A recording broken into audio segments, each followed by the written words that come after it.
संबल police ने एक ऐसे गैंग का खुलासा किया है जो बीमार लोगों का इंश्योरेंस पॉलिसी कराने के बाद उनकी मौत होने के बाद उस पैसे को अपने पास रख लिया करता था और पीड़ित परिवार को महज 10 से 20 हज़ार रुपये देकर गुमराह करता था। हमारे साथ एडिशनल एसपी संबल मौजूद हैं। मैम, इस गैंग के बारे में बताइए, किस तरीके से काम करते थे? जनवरी 2025 में हमने 2 व्यक्तियों को चेकिंग में पकड़ा था जिनके पास करीबन 11.5 लाख कैश और करीबन 19 डेबिट कार्ड हमें बरामद हुए थे जो कि अन्य लोगों के थे। उनके मोबाइल फ़ोन का जब अवलोकन किया गया तो उसमें काफ़ी सारे पॉलिसी के कागजात हमें दिखे और उसमें बहुत सारे कैंसर पेशेंट्स थे, मरणासन स्थिति में थे, पर उनके क्लेम के पैसे आए थे। ये भी दिख रहा था कि ये जो डेबिट कार्ड्स हैं वो इनके पोजेशन में कैसे हैं, तो वो पता लगा कि वो नॉमिनी के डेबिट कार्ड्स थे जो ये अपने पोजेशन में रखते थे।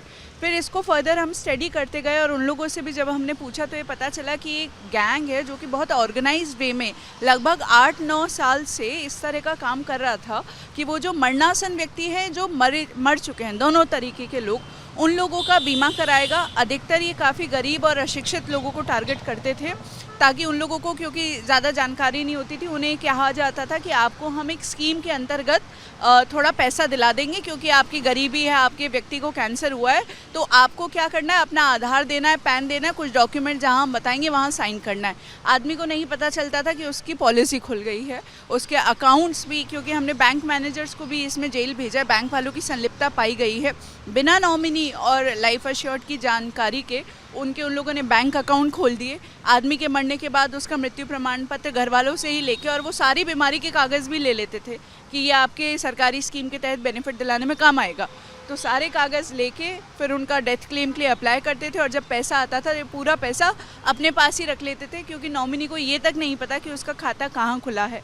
जब हम लोगों ने इसकी गहनता से जाँच करी तो ये पाया और बाद में और लोगों की गिरफ्तारियां करी तो उनके पास से हमें गुजरात से लेके असम तक करीब सैकड़ों लोगों के हमें वो जो है पासबुक्स बरामद हुई, डेबिट कार्ड, आधार कार्ड, पैन कार्ड, काफ़ी सारा डेटा। तो ये बहुत बड़ा नेटवर्क है जिसके अंदर ग्रास रूट लेवल पे कहें तो आशा कर्मी, कुछ बैंक्स, कुछ हॉस्पिटल्स, इन सब लोगों की संलिप्तता दिखाई दे रही है। जो ये पेपर तैयार करते थे, जैसे आशा वर्कर का किस तरीके का रोल हुआ करता था या बैंक कर्मी किस तरीके का रोल हुआ करता था, कैसे कैसे काम करते? तो आशा कर्मी का रोल इस तरीके से था क्योंकि आशा कर्मी को तो ही पहला इंसान है जैसे पता चलेगा कि गांव में कौन व्यक्ति बीमार है, किसको कैंसर हुआ है, कौन मरने वाला है, किसकी पॉलिसी हम करा सकते हैं। आशा कर्मी या फिर CHC के जो लोग होते थे, यही लोग इनके इन्फॉर्मर थे। यही बताते थे कि गांव में एक और टारगेट हमारा रेडी है, इसको अगर हम लोग बेवकूफ़ बनाएं तो इसके नाम पे पॉलिसी करा के हम पैसा ले लेंगे। तो ये है आशा कर्मी की संलिप्तता। अब बैंक के जो, जैसे येस बैंक के 2 डिप्टी मैनेजर्स को हमने जेल भेजा है, इन लोगों को अपने बैंक के खाते खुलवाने के टारगेट मीट करने होते थे, इनका लालच ये था, तो ये इन्हीं के साथ चले जाते थे और आदमी का धोखे से EKYC कर लेते थे कि हम जो सरकारी स्कीम दिलाएंगे उसके लिए आपको फ़ोटो खिंचवाना है, अंगूठा लगाना है, तो वो EKYC कर लेते थे। पर उससे पहले उसके आधार में एड्रेस भी चेंज करते थे क्योंकि EKYC के वक्त वो जो आधार का एड्रेस होता है वो ऑटोमेटिकली आता है। अब और बैंक कर्मियों की ये भी संलिप्तता दिखी कि हम लोगों ने जब बहुत सारे नॉमिनीज़ के बैंक ट्रांजैक्शंस देखे खातों के, जैसे ये 19 डेबिट कार्ड हैं, तो जब हमने इनकी ट्रांजैक्शन डिटेल देखी तो ये पता चला कि बहुत सारा पैसा चेक से निकला है, सेल्फ चेक से आदमी ने 5 लाख रुपए निकाले, 4.5 लाख निकाले। तो अगर, और जिसने निकाले जब हम उस तक पहुँचे और उससे पूछा तो उसने कहा मुझे तो कोई जानकारी नहीं है, मैं आज तक बैंक ही नहीं गया। तो किसी और की एब्सेंस में उसके नाम का चेक साइन करके वहाँ कोई और व्यक्ति प्रस्तुत हो रहा है और बैंक वाले उसे पैसे भी दे रहे हैं। तो हम लोगों ने CCTV फुटेज वगैरह भी बैंक की मांगी थी और बैंक के अंदर जो हमें था कि जो अकाउंट होल्डर है वो तो गया ही नहीं कभी बैंक, वो किसी को भी पैसे दे रहे हैं क्योंकि उन्हें पता है कि ये फ्रॉड चल रहा है और ये इस तरह के पर ट्रांजैक्शन अपना कमीशन भी लेते थे। अच्छा, इंश्योरेंस पॉलिसी के भी कुछ लोग मिले थे जो सर्वे करने के लिए जैसे लोग आते हैं? हाँ, तो वो इंश्योरेंस कंपनीज़ के लोगों की संलिप्तता के संबंध में जांच चल रही है, पर जब कभी भी अर्ली क्लेम किया जाता है तो अर्ली क्लेम के लिए कंपनी को डाउट होता है तो वो इन्वेस्टिगेशन कराती है थर्ड पार्टी से। तो ईस्ट इंडिया इन्वेस्टिगेशन कंपनी हो गई या फर्स्ट सोल्यूशन सर्विसेज, जिसके लिए जो हमारा मुख्य अभियुक्त है ओमकारेश्वर मिश्रा, वो इन्वेस्टिगेटर ही था। तो ये इसी तरीके से है कि मैंने ही केस बनाया ग्राउंड पे, फर्जी केस, और मैंने इंश्योरेंस कंपनी में जो जिससे मेरी जान पहचान है या लाइजनिंग है उसको बोला कि ये जब इन्वेस्टिगेट करने भेजो तो मुझे ही भेजना। तो वो उसके अंदर फिर कमी नहीं पकड़ेगा, वो उसी ने केस बनाया तो वो उसको ओके करके, और इसमें यही होता था कि कैंसर है, टीबी है या कोई और इलनेस है, ये आदमी को मरा हुआ हार्ट अटैक से ही दिखाते थे।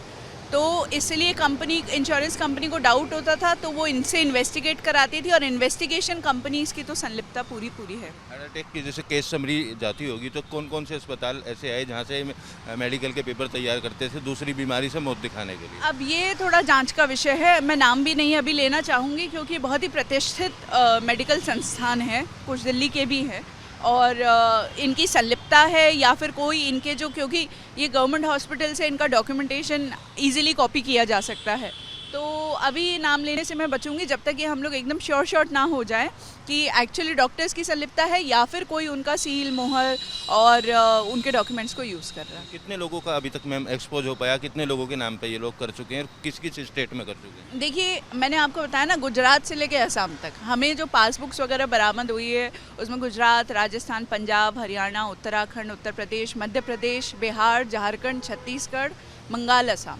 सारे स्टेट्स। तो आप JNK और हिमाचल को छोड़ दें तो ये सारे स्टेट्स को इन्होंने कवर किया है, सैकड़ों लोग हैं।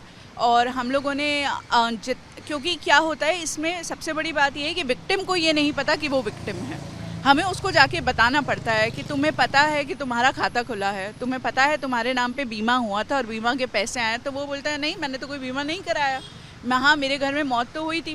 फिर जब हम उनको जो मोबाइल से हमें फ़ोटो मिली जब वो दिखाते हैं तब वो ये बोलते हैं कि हाँ वो तो आशा आई थी, आशा ने कहा था सरकारी स्कीम में पैसा मिलेगा, तो हमने फ़ोटो वोटो खिंचाई थी और अपने कागजात दिए थे, हमें तो नहीं पता 10 लाख की बीमा, 20 लाख की बीमा, लोग इतने गरीब हैं उन्हें पता ही नहीं है। तो इसलिए विक्टिम्स को ये नहीं पता कि वो विक्टिम्स हैं। तो हम लोग अपनी तरफ से आसपास के जनपदों में रीच आउट करके लोगों को समझाया है, उनसे रिक्वेस्ट किया है कि आपके नाम पे खाता खुला के ये पूरा फर्जीवाड़ा हुआ तो आप आगे आए, एप्लीकेशन दे। हम लोग 12 से ऊपर मुकदमे करा चुके हैं, जिसमें हमने दिल्ली वगैरह के लिए 0 FIR अपने स्तर से ही कराई है, और बाकी यूपी में संभल है, मुरादाबाद है, बदायूं है, इन सब में हम लोगों ने मुकदमे पंजीकृत कराए। आधार कार्ड से छेड़छाड़ की बात जैसे सामने आई, उससे भी जुड़े हुए कुछ लोग आपने अरेस्ट किए हैं। आधार कार्ड का किस तरीके से ये लोग बदलते थे? हाँ, तो एक केस हमारे पास ऐसा आया जिसके अंदर PMJJY का लाभ लेने के लिए, प्रधानमंत्री जीवन ज्योति का लाभ लेने के लिए एक व्यक्ति ने अपने पिता की उम्र 21 साल कम कराई थी आधार में।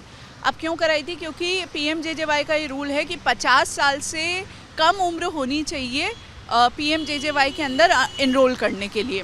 तो हमें पहले ऐसा लगा कि ये आधार कार्ड ही नकली है, ये ऐसे ही बनाया, पर जब हमने ओरिजिनल आधार के डेटाबेस में अपडेशन हिस्ट्री चेक किया तो वाकई में आधार के ओरिजिनल डेटाबेस में उसकी 21 साल उम्र कम की गई थी।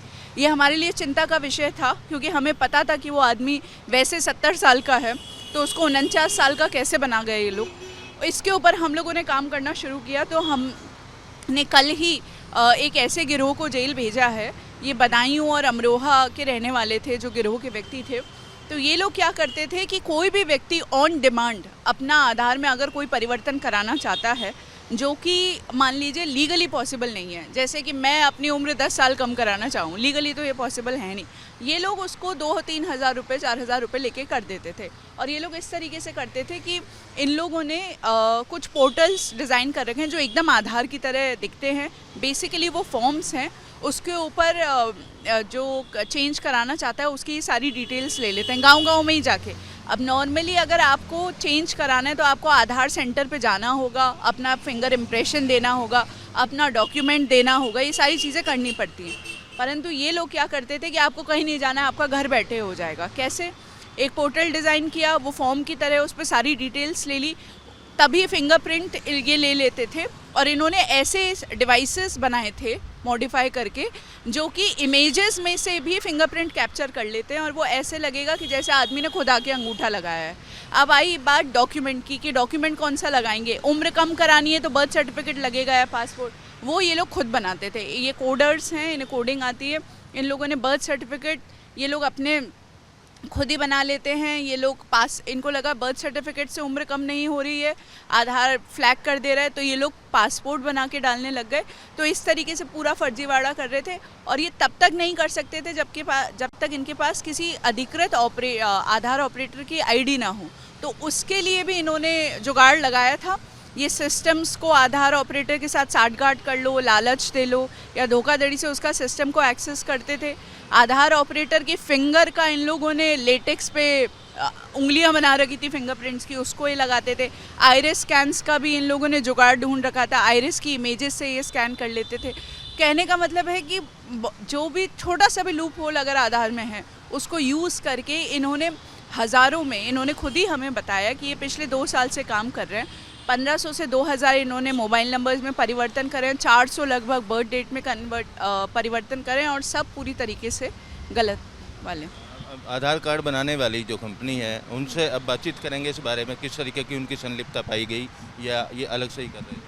हम लोगों का ये है कि हम लोग UIDAI से संपर्क करेंगे और जो भी लर्निंग्स हमारी इस केस के अंदर रही हैं उनके साथ हम साझा करेंगे। इन लड़कों ने हमें ये भी बताया था कि UIDAI ने कुछ बहुत अच्छे सुधार किए हैं इस फरवरी में, जिसकी वजह से इनके धंधे पे थोड़ा असर पड़ा है, परंतु ये कंटिन्यूस फाइट है।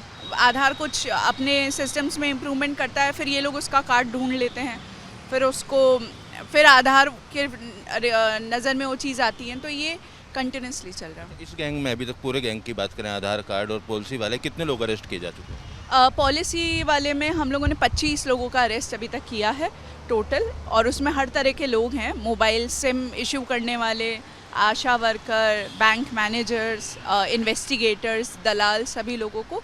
इसमें हम लोगों ने 4 लोगों को अभी तक गिरफ्तार करके भेजा है, कई लोगों की गिरफ्तारी इसमें होना शेष है। 29 लोग अभी तक अरेस्ट हो गए हैं। कितने और अभी आप लोगों की रडार पर? बहुत लोग हैं, मतलब अगर हम इसमें सबकी अरेस्टिंग करने जाएं तो सैकड़ों में आंकड़ा चला जाएगा, क्योंकि मैंने आपको बताया इतने सारे केसेस हैं और गांव-गांव की आशा वर्कर इनके साथ संलिप्त है। हम लोग का ये है कि एक मैसेज बहुत स्ट्रॉन्ग चले जाए, कुछ जो कोर लोग हैं उन्हीं लोगों की हम अरेस्टिंग करें और एक तरीके से इन लोगों को एक बहुत ही सख्त सा मैसेज दें कि अगर आप इसमें बंद नहीं करेंगे तो इसके कॉन्सिक्वेंसेस बहुत सीवियर हो सकते हैं। धन्यवाद मैम बातचीत करने के लिए। तो संभल पुलिस ने एक बड़े गैंग का खुलासा किया जिसमें अब तक 29 लोगों की गिरफ्तारी की जा चुकी है। वीडियो जर्नलिस्ट राकेश चौहान के साथ अमित चौधरी, न्यूज़ नेशन, संभल। न्यूज़ नेशन अब व्हाट्सएप पर खबरों की ताज़ा अपडेट के लिए न्यूज़ नेशन के इस QR कोड को स्कैन करें।